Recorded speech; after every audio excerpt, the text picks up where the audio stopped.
Hello out there. My name is Laolu Akonde, and you are on to Inside Sources.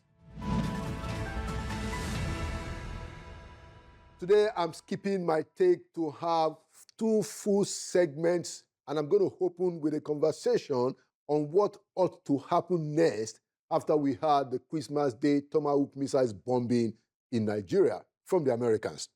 What should happen next? What should we expect from the Americans? And what do we have to do ourselves going forward so that we can progress in this fight against terror?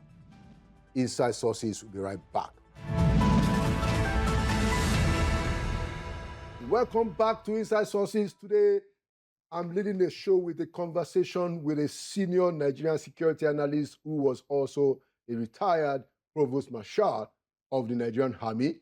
We're going to be talking about some of the developments that we've seen, the intervention of the Americans and Nigeria's battle against terrorism. I'd like to welcome back to Inside Sources retired Major General Pat Akem-Vingi, PhD.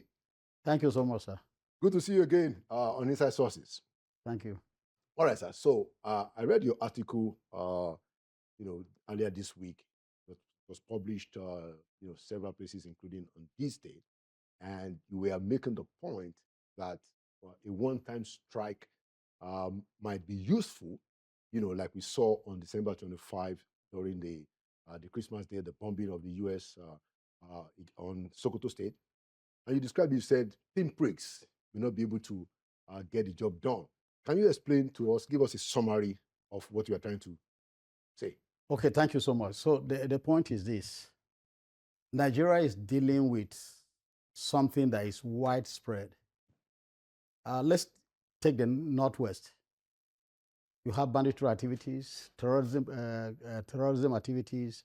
You have illegal mining that, of course, have precipitated some of the security challenges we are seeing. Yeah. You move to the Northeast, you are dealing with adaptive Boko Haram and ISWAP around the Lake Chad region.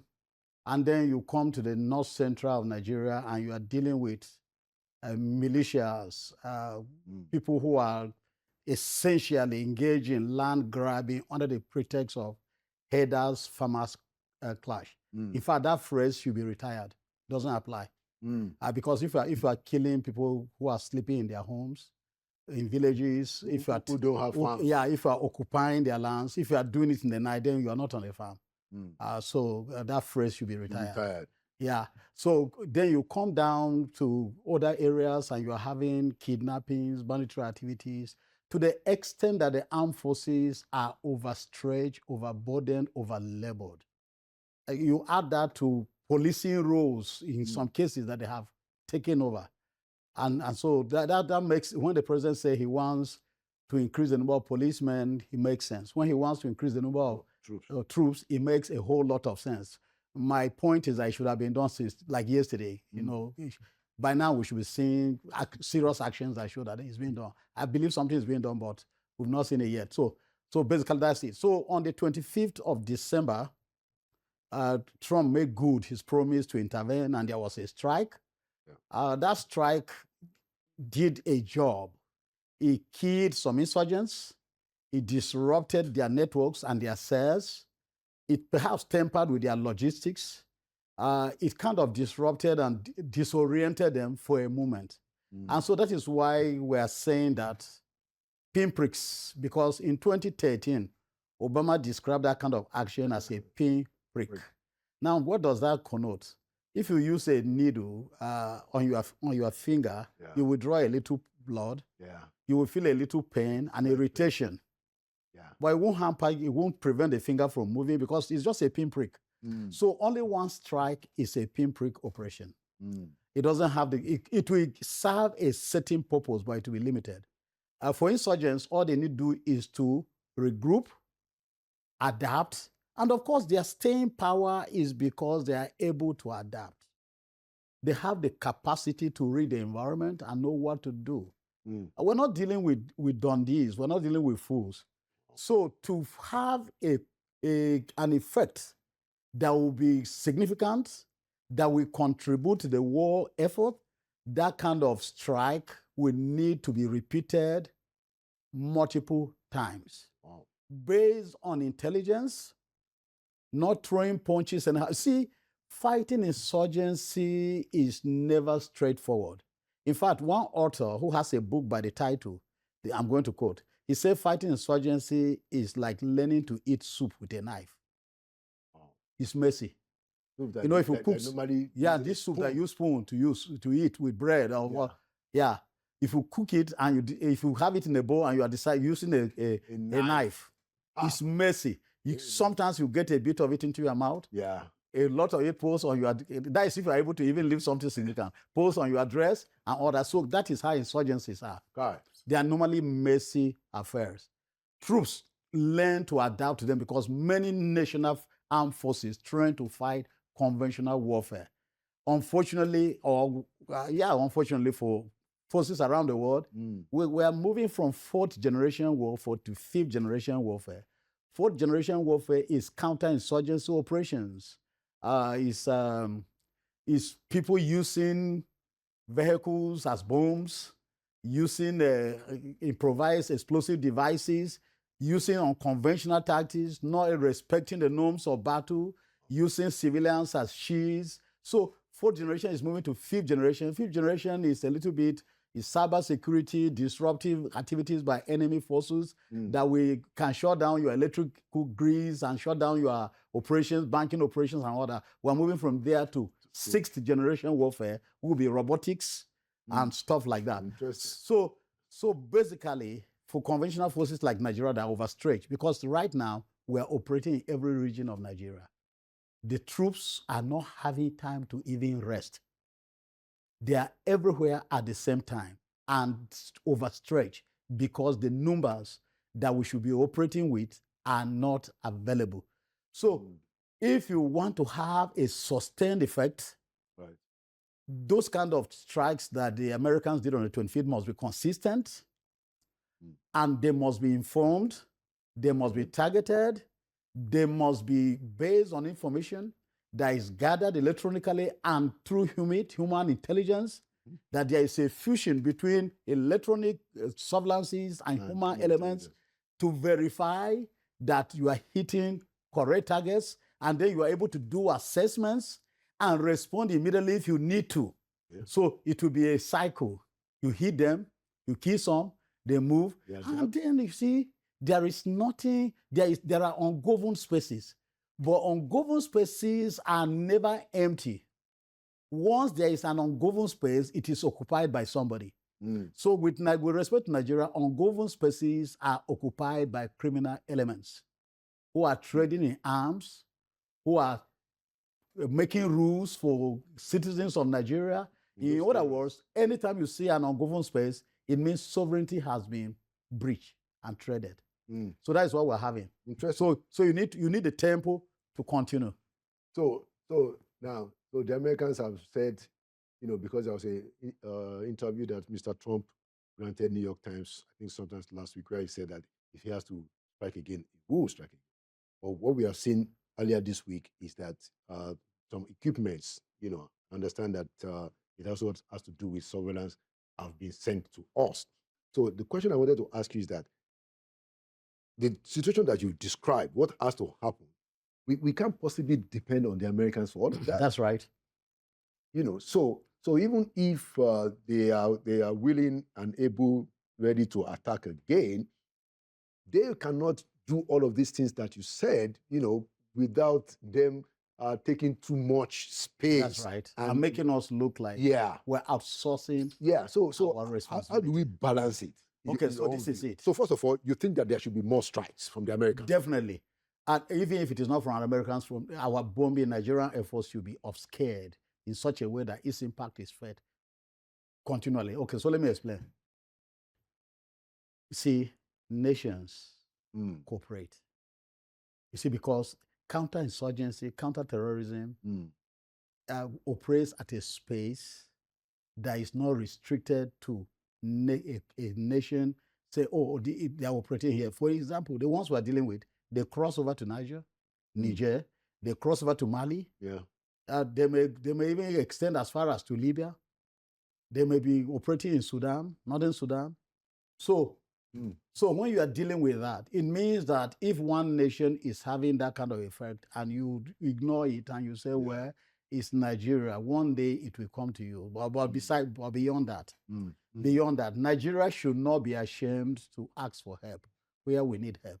That is how nations operate today. Okay. And in that article that you were quoting, I made a point that the Israeli armed forces are far, far better equipped than us, perhaps more trained, with better intelligence gathering access, and they receive help continually from the Americans, and they have never been ashamed. The outcome is winning the war.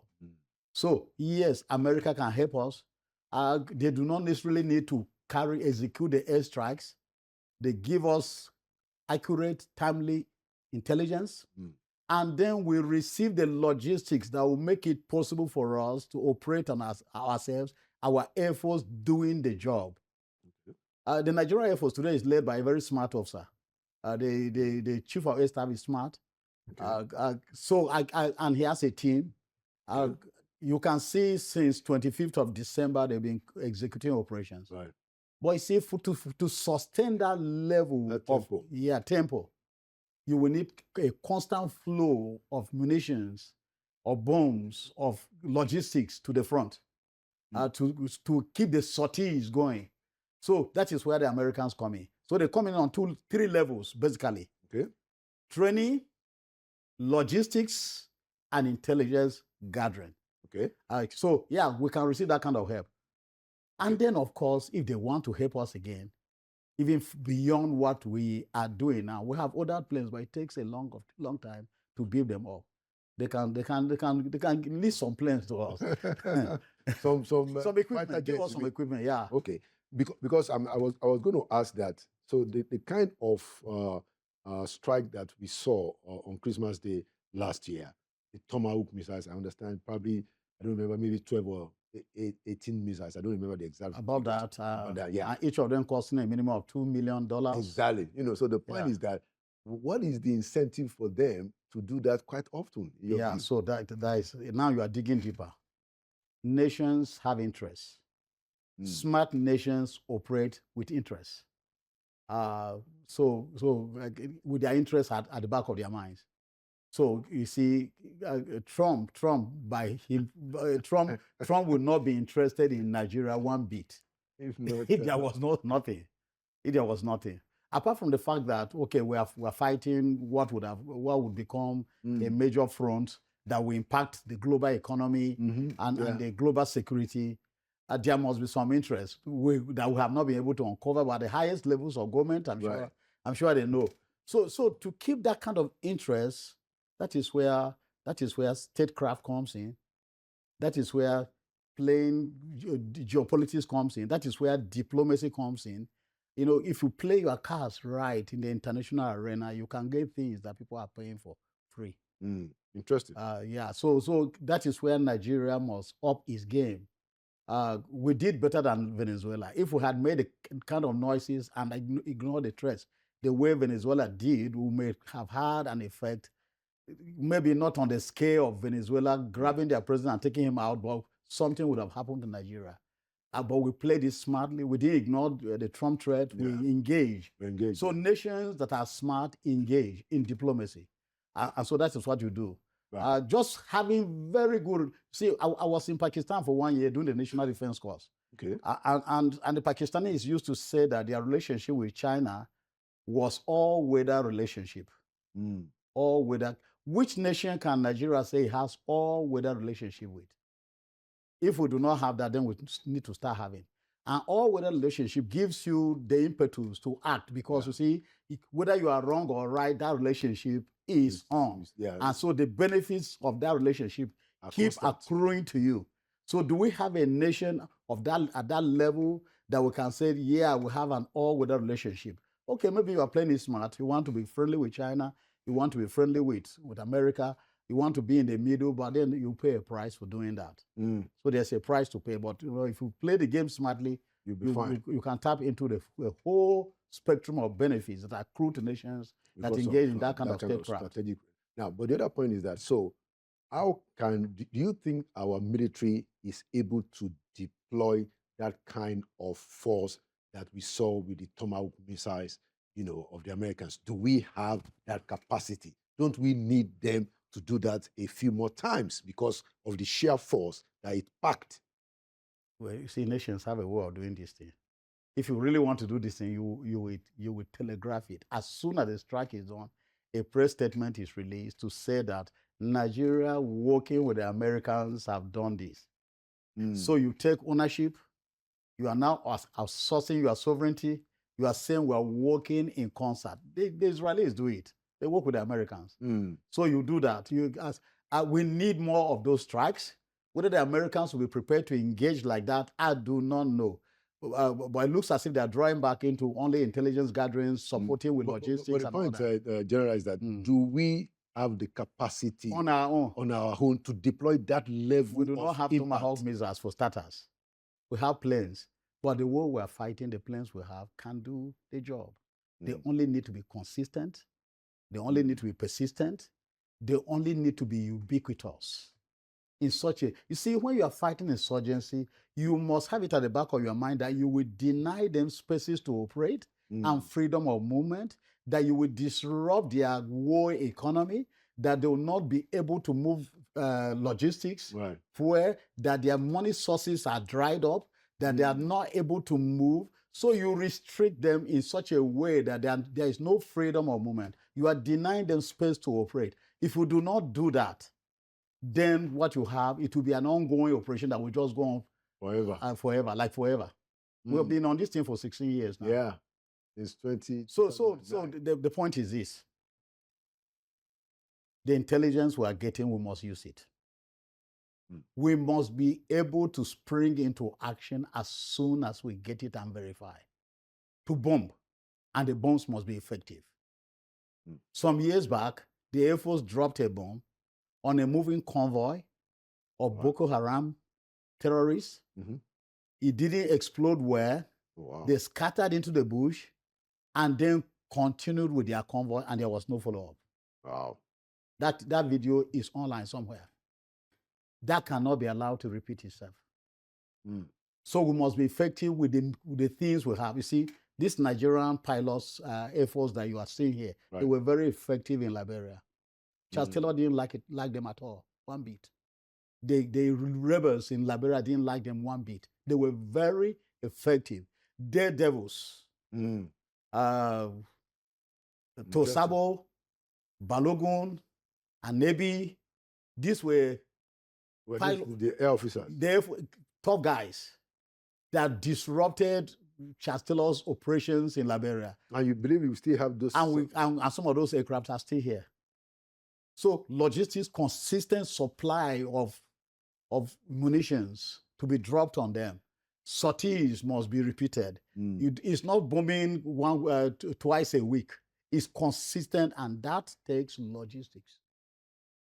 So the troops, the people who participate in that must also have time to rest. So that means you have a number of troops to do it. You see, because when pilots are flying, they must be sharp, they must be alert. So you must have enough of them to be able to, keep the operations going constantly. And you are gathering information in the afternoon, in the daytime. Boko Haram will not be able to operate. The ISWAP will not be able to operate. Whatever elements they are will not be able to operate freely because you are flying. In the night, you are gathering intelligence to know where they are moving to. So you bomb them. So you keep on like that. When daybreak comes, you are bombing them. They think they have migrated to a hiding place because of intelligence gathering assets. You know where they are. So that there is no space for them to operate. Interesting. So the equipment that the Americans donated to us, how do you interpret that? Well, I've not seen the scare. I just saw a video, a picture of it. I do not know exactly what was delivered. If I knew that, I'll be able to do an assessment. But if they did, one tranche is not enough. We expect a couple of planes to land. Because we saw the stuff. If they really want to help us, it will be almost on the scale that they are giving Ukraine. But then you ask yourself, what are they going to benefit from Nigeria? Well, there's a lot. And so that is where, at the highest levels of governance, there will be talks and agreements. But we need this thing to end. You see, we are sitting on top of one of the greatest nations on earth, potentially. Resources, human capital, Human capital, a good human capital like the one we have, is an element of national power. Our population, element of national power. The resources we have, elements of national power. So we need to galvanize them. We need to harness them. We need to use them. African nations do not want to have too many Nigerians around. So we must concentrate on our country. People are looking inwards now. So we must concentrate on developing our country. They've just finished a march, and all the comments they were referring to us as generator republic. Ghanaians were calling us that. Is because we are unable to generate power to sustain our own development and to serve us. But the country has potentials, and you need security to be able to do that. Absolutely. Look at the farmlands. Look at the vast farmlands. Can you imagine the value chain that will come from agriculture? If there is peace for Nigerians to get back to the farm. Even the solid minerals that we have. Even solid minerals that now are being mined and we have no control over. You need security to be in place for you to do that. Okay, I'm going to So we are on top of a country that is very rich. And then you don't want foreigners, foreign nations to start paying too much attention to you. You see, there is a shortage of resources. We're dealing with resources that are not replenishable. So nations, if you want to manufacture planes, you need copper, you need silver, you need some things. You need uranium for some things. We have deposits of this. So because these resources are not regenerated by their very nature, you don't want attention to be paid on to your space in such a way that it becomes a scrambling zone where superpowers are operating and trying to harvest your resources. So you must keep your house in order. Okay, so it comes to this point. We've declared a state of emergency. Let's act like a nation that has a security state of emergency. When you declare a state of emergency in the security domain, you are saying that anything can be reconfigured to serve the purpose of security. I'm not seeing that on the ground. I'm not seeing resources being channeled the way they are normally channeled when you say you have a state of emergency in the security sector. So if you really say you have that, then galvanize, turn even industries that need to be converted into war effort. Let's end this war so that Nigeria's economy can take off and grow. What major elements haven't you seen that you think ought to be in place because we have a national security emergency? First, the citizens must know that there is an emergency. You see, you must galvanize Nigerians behind the war effort in such a way that when you take resources and divert them to war, they will not complain because they are informed. Have you heard the president repeat any broadcast expanding on that state of emergency? He needs to do that, or his aides should do it. What exactly does this state of emergency? It's better for him to do it. It's better for the president to do it. What exactly is this state of emergency? What are its contours? What is the texture? What are its nuances? How far does it go? What can we do and not do? This must be clear. But we know the templates. When you say a state of emergency has been declared, it means to some extent some laws are even suspended.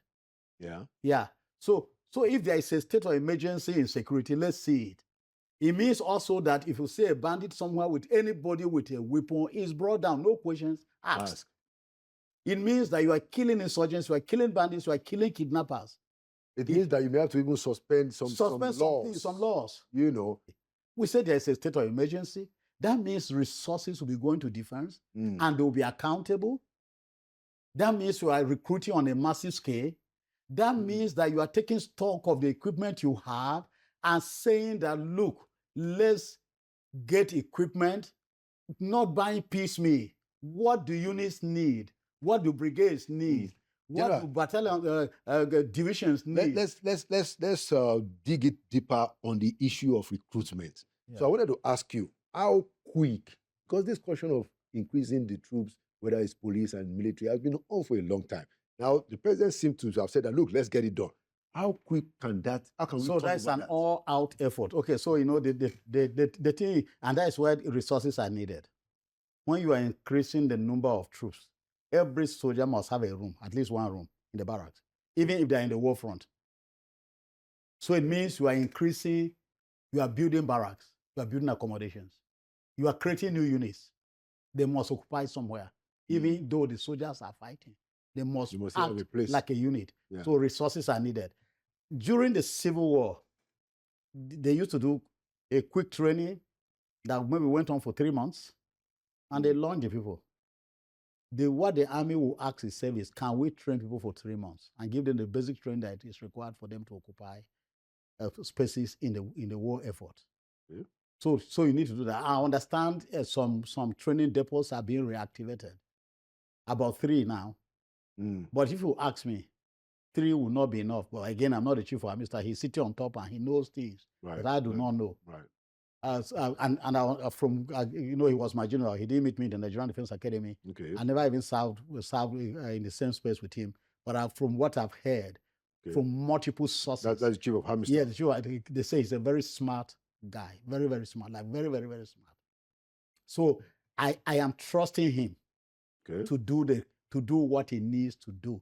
And again, we are blessed with very intelligent officers. Yeah, just like we have very poor ones, we have exceptional officers. So I think that brilliant guys are not afraid to have brilliant people sitting on the table. Okay. So I believe the chief of army staff is sitting on the table with brilliant guys. They will come up with things. But you see, a lot of so when you declare a state of emergency, it means that even their budgets will be passed on like in supersonic speed. Yeah. So that things can get done. So right now, I am not seeing that movement, that traction that shows that we are in a state of emergency as a nation. Okay. And most importantly, there is a word like that. The citizens do not know we have a state of emergency. We can't feel it. We can't feel the pulse. And it affects how we rally. It will reconfigure us. It will reconfigure our mentality. It will make Nigerians support their troops better than they are doing. It will make them to be celebrated at every turn. And then the resource will be speaking.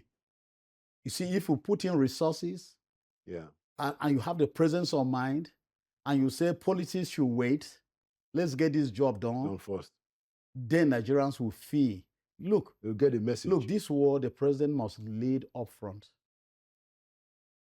He must have the presence of mind to engage. And he has to have the presence on the ground too. Yeah, and then the presence on the ground. The president should be like ubiquitous. We should be seeing him. We should be hearing him. We should be seeing him. And I'm saying this as one that loves a nation that has been good to him.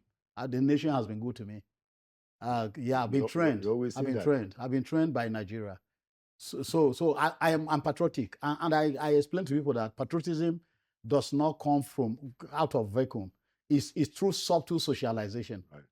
People are socialized into loving their nation, and I was, and there are a couple of us like that. So I'm not seeing the bottom line is that we're not seeing the effect of the state of emergency. Okay. And if you ask the armed forces, perhaps they're not seeing it too. Okay. So very important points. Because of our time, I want us to wrap up around this question, and I know that. Yeah, you are a military man, but based on the kind of training that you guys get, I'm going to ask you this question, which is outside of the military range. I hope an ambush is not being No. I mean, okay.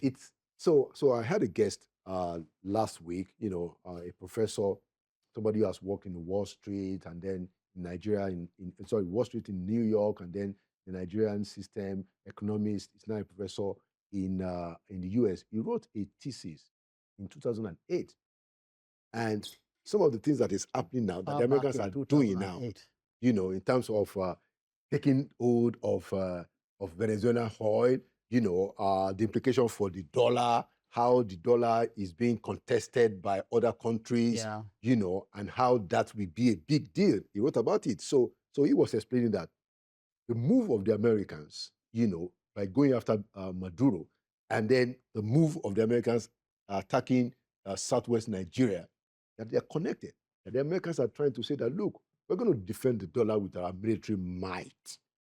And he argued that one of the reasons why Nigeria is important to them is because Nigeria is also beginning to move towards the Chinese, and this move of the yuan replacing the dollar. You know that the dollar is getting wicked. Now, how does a general in the Nigerian military interpret that kind of scenario? Because it goes to what we are saying, about the interest behind, what is going on. So I'm going to ask you that because I know you guys are very well read. It's not necessarily a beauty question, but I would like to have your take as we close. So this is interesting. Nations are pursuing their interests, and the space is narrowing. The world is not expanding. Resources are not expanding. There is a quest for dominance. Who actually wins the 21st century? Technologically, China is behind America, but China is building in such a way that it has become a threat. Yeah. America needs resources. America needs oil beyond the reserves they have. And that's what Trump virtually is celebrating. I think yesterday the first tranche of the oil got in, was sold, and $500 million was made. So there is a contest for global dominance. And so a bloc is moving towards China. America has a bloc. And America is reading the stars and sees the threat of China. There's a need to counter it.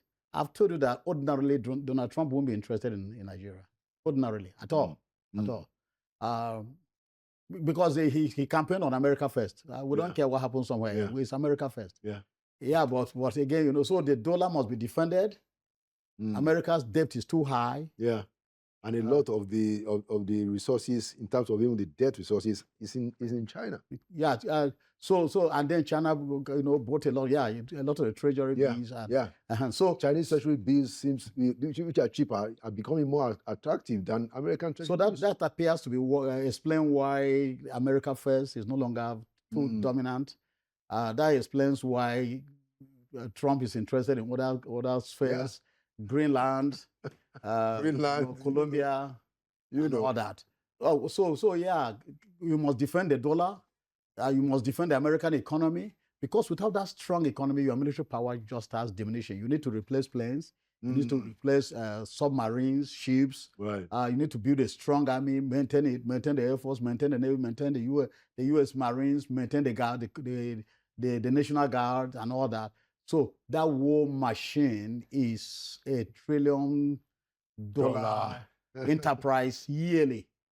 So you need resources to maintain that. Without military power, America becomes useless. And to maintain that power, you need resources. So how should the Nigerian general read this thing? Okay, where do you situate Nigeria? Yeah. Where do you situate Nigeria? And that perhaps explains why Nigeria plays one leg here, one leg there. So that you are not throwing all your eggs in one basket. I will maintain that we should have a very solid relationship with America. America offers to help us militarily. Yeah. China has not offered that openly. So we maintain that relationship with America. We can get the benefit that we need. Military support. And we trade with China because we need it's trade. We need to get in foreign exchange. So wherever we can have trade with China, we have it. With Europe, we have it. So basically, play your game, but be smart about it, and don't throw all your cards on the table. Hide some cards, but be a strategic player on the world stage and put your house in order so that you can speak with power and authority. If you are too weakened, you can't play on the international scene. And we're looking weak right now. We need to change the narrative, and pretty quickly. Okay. We're looking weak. But there are some interpretations. I won't say. Yeah, I know. Can you just, in closing, in 1 minute, I want you to turn around that statement. So what do we have to do? What is the number one priority to change that, our perception of weakness, in your view? We must start winning. When a national team keeps losing matches, it is losing. But once it starts winning, it becomes clear that it's winning. And winning must not be once. A series of winnings that make you to be associated with winning. Okay, so we must start winning. Okay. In other words, I expect the armed forces of Nigeria to be doing briefings. Now it has to be daily briefings. We're in war. Public briefings. Public briefings. Of what they are doing. That this is what so like it will fit Nigerians to know. Guys, and you will see the evidence. These guys. And you will see the evidence. Without giving away your secrets and your future plans, the Americans do it. Yeah. Every day you must have the press coming in. They are briefed on the war effort, and then the presidency must be engaged, and we must be saying what they need, do we need to give to them, and all that. And then procurement must be open. We should not operate in silos. Transparency. You see, because war can become submerged in corruption, and then people like the war to go on forever. So once your procurement processes are transparent, resources are transparently used, everybody can see. Then even Nigerian citizenry will have confidence that we're giving them this number of billions and this is what they have done with it. So even when you acquire things, you issue press statements, people are not no longer acquiring weapons and hiding. True. Of course, it's not hidden. Once something is shipped to you, that is of the war effort, everybody knows. It. So that Nigerians can have confidence. So it's winning. It's winning. It's opening roads. It's clearing forests that need to be cleared. It's tackling ungoverned spaces. It is entrenching good governance. It's making Nigerians feel the pulse of governance. It's good governance. It's opening roads. It's making sure that people can travel by road, that they can sleep at night. It's killing the killers so that Nigerians, the people that hate us are being killed. It's using bullets to take out people. Every engagement must come out with Nigerians seeing that their armed forces have won that skirmish, that skirmishes. Every time we engage with either ISWA, Boko Haram, we should have bodies. We're not talking about body counts in themselves alone, but they have a psychological effect. They can show Nigerians something is happening. We need to change the narrative. We must start winning. And when you start winning, people love winners. Nigerians will love us. The outside world will say this nation is becoming serious. You know what they're doing. And so you can attract the kind of strategic help that you need to keep the war going and then end it. Excellent. Because if this thing continues like this for another 10 years, the very existence of Nigeria may be threatened. Okay, we believe and trust that we will get the victory. I like the way you concluded that we must start winning. Thank you so much, General Pat Akem-Vinji, PhD. Thank you so much, sir. Thank you for coming to Inside Sources. Thank you for your voice. Thank you for the insights that you offer, and thank you for your service, your continuous service to the nation, even after you have. But thank God for the privilege. Thank you. Thank you so much. And thank you for coming to Inside Sources once again. Thank you, sir. Welcome back to Inside Sources. In this segment, I want to have a conversation with somebody who is an architect, a pastor, an author, and public speaker. I'd like to welcome, for the first time, to Inside Sources, Dr. Polycarp Baja. Dr. Polycarp, welcome to Inside Sources.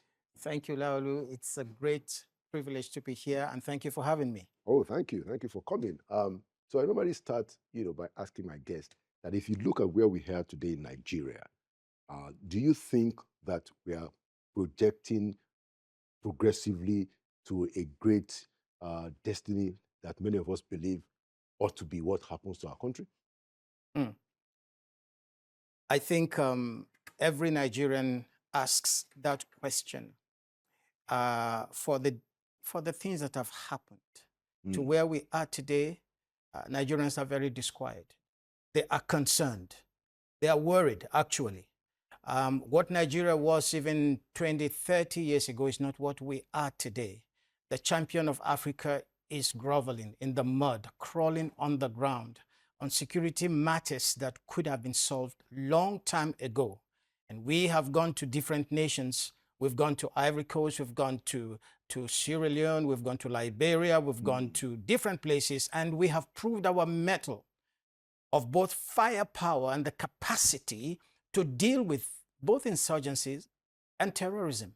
And yet, when something happens in our country, a country of 238 million people, as of maybe 2 months ago, you find that this huge country and this huge giant is crawling on its knees over insurgents and terrorists that are less than 1 million. It doesn't make sense whatsoever. Probably less than 500,000. Yeah, so this is where we find ourselves today, and people are trying so hard to make sense of it, so we can't make sense of it in Nigeria and so forth, to the extent that Trump has to come to the aid of a country like Nigeria. I mean, 2009, I was in Rwanda to hold and facilitate certain workshops on leadership, and saw that it was the safest country to be. 14 years after the pogrom of the Rwandan genocide, right, it was the safest country to be.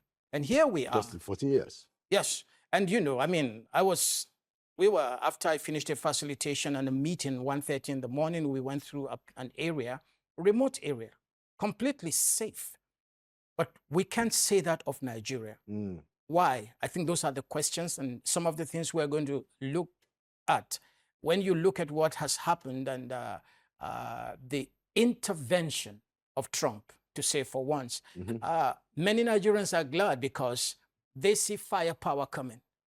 But actually, Nigeria's problem has not been firepower. The firepower has been there.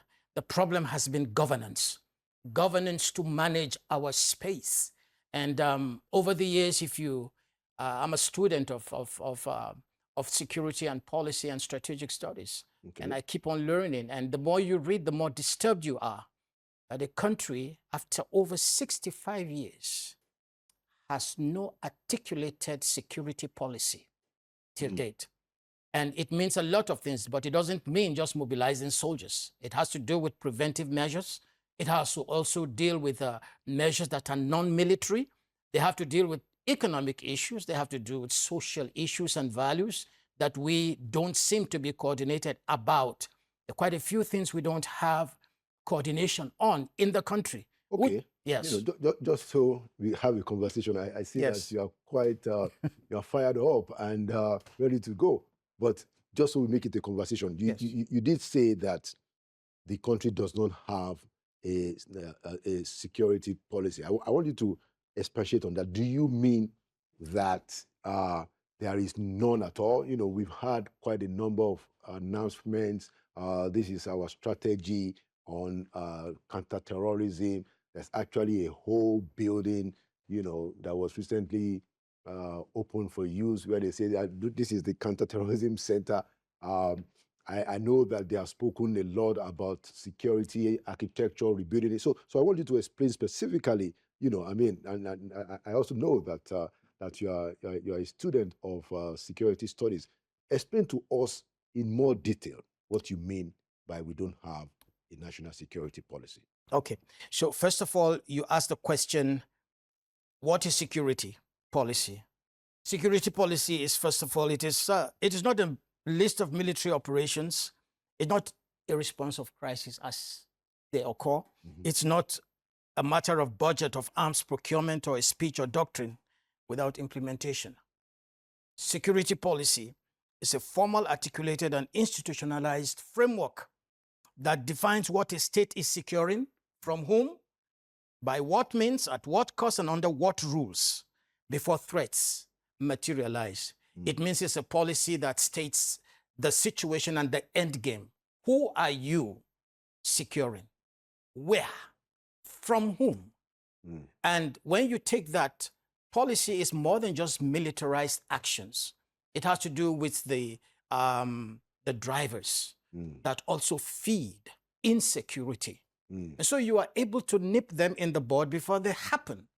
When you have a policy, you say that this is where Nigeria should be, to be a safe country. So if there are any indicators that begin to show that threaten that condition, then you take proactive actions to stop it.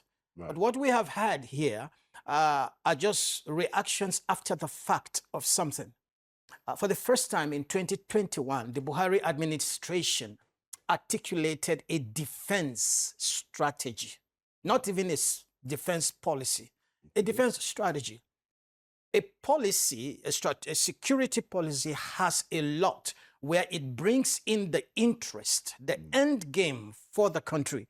And when you articulate that at the beginning or early in the existence of a country, you are able to put structures and systems in place that check it. So anytime security is threatened, whether you're talking about incursions by insurgents, by terrorists, or even bandits, that is actually like the end result of that.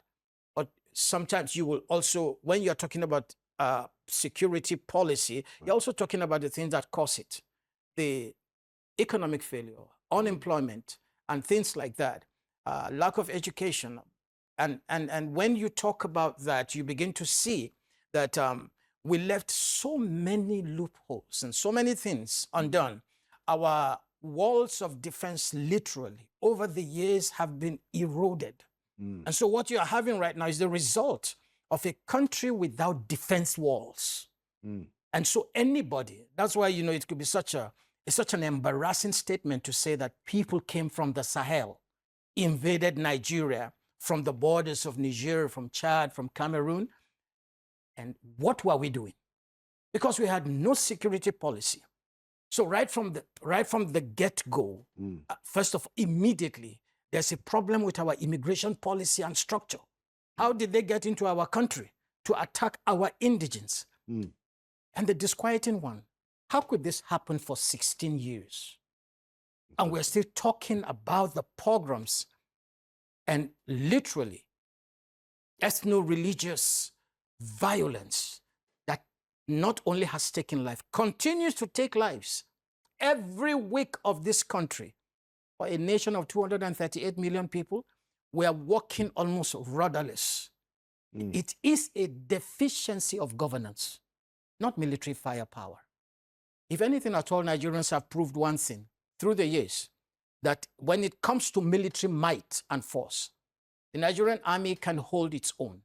But when you look at a country that has grown to 238 million, and you have a maximum of 230 combined military might of the Army, the Navy, and the Air Force to protect what? 238 million.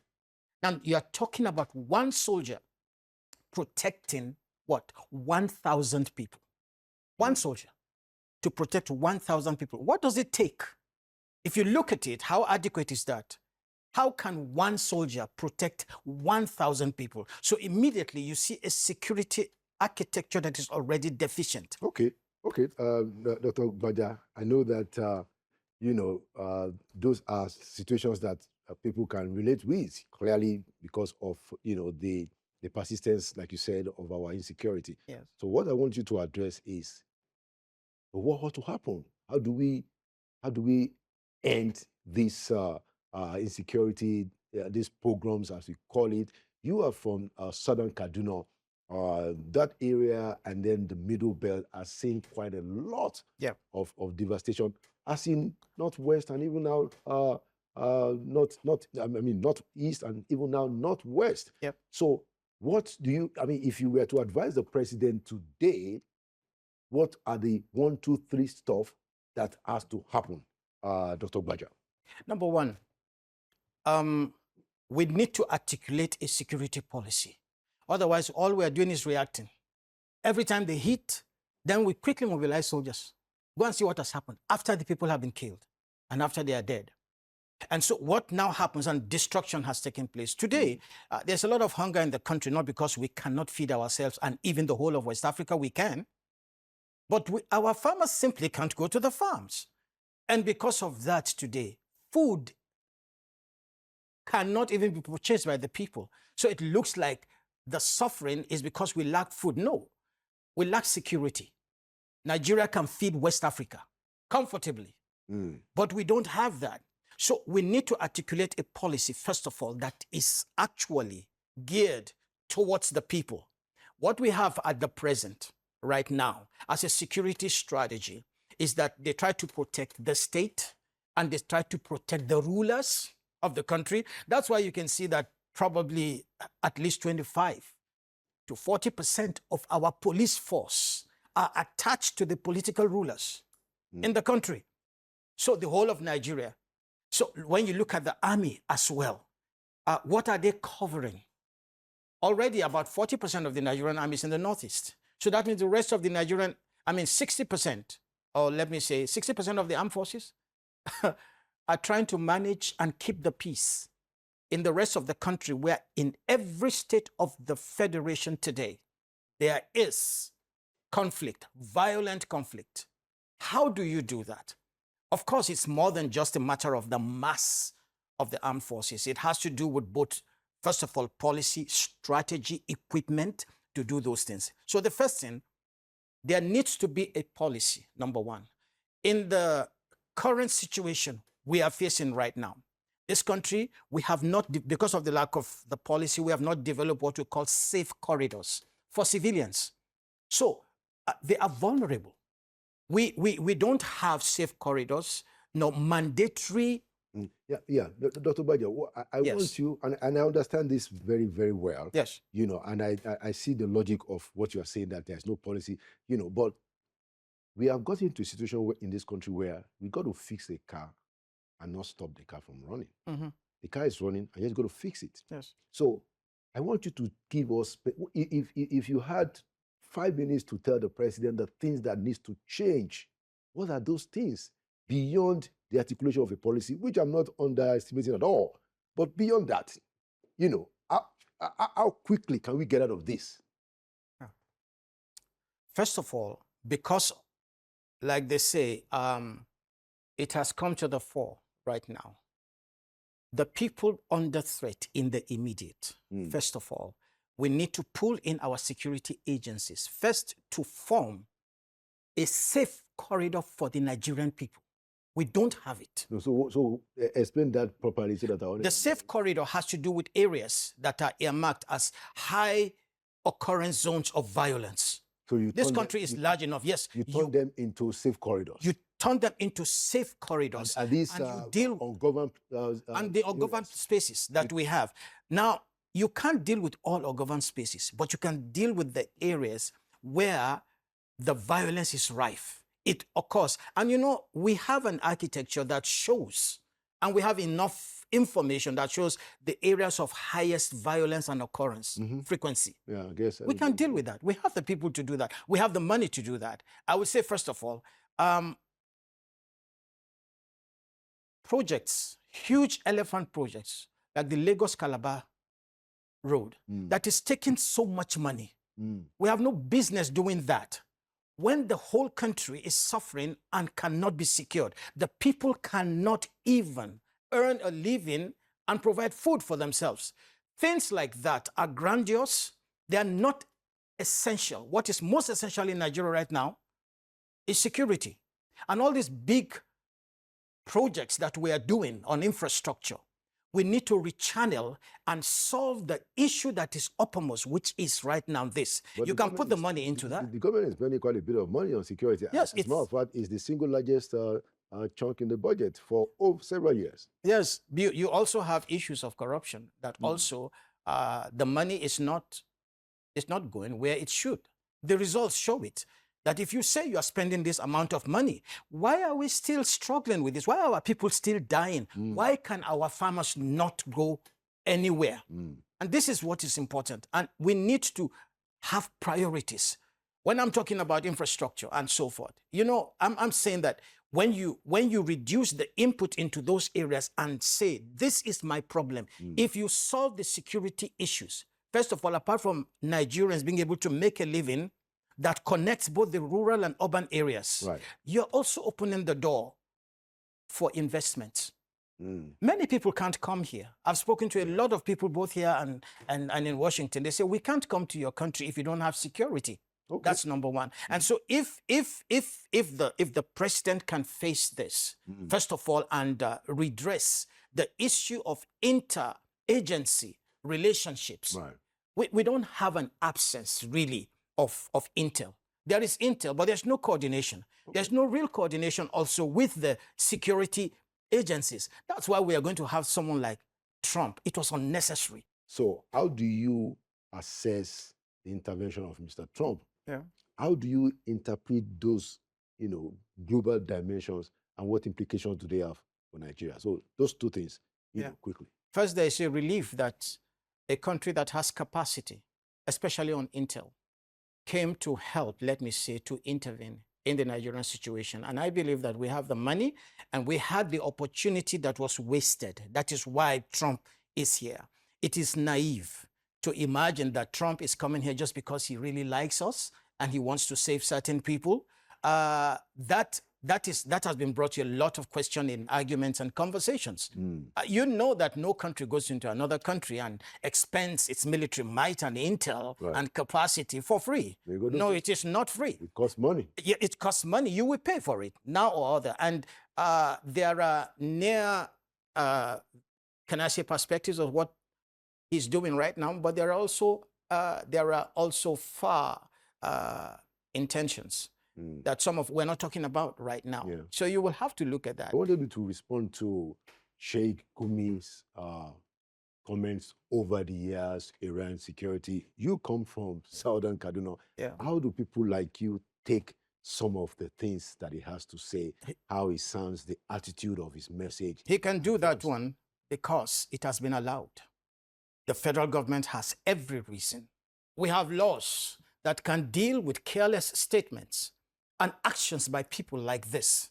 But he has been allowed to go on. I don't blame Gumi for what he's doing. I blame the federal government for allowing people to make utterances like this and take actions, out of state action, non-state action, that should never happen in a country. And you let a person like that go, and he comes again and again, and it's an insult to the sensibilities and the intelligence of Nigerians to have people like that speak like this.